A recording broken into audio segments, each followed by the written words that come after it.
Hi everyone! After finishing the training, we will next go to step 4 of the process, model evaluation and testing. Click Next to continue. This is the model evaluation interface. We will use a prepared test dataset.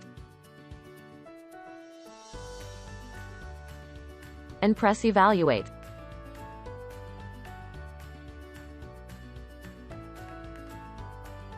So the accuracy of the model is quite good, reaching 97.1%.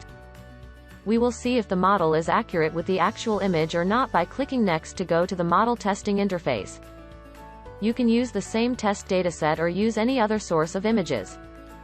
I will use the test dataset to quickly compare the predicted results with the subfolder's name.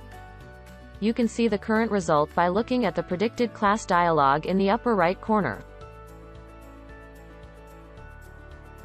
So with an accuracy of up to 97.1%, the model has correctly predicted most of the images. And I will decide to use this model to deploy it into the LabVIEW application. You can see our previous videos for instructions on how to install DLHUB licenses for each programming language supported by the software.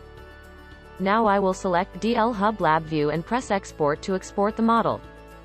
You can save the model in any directory.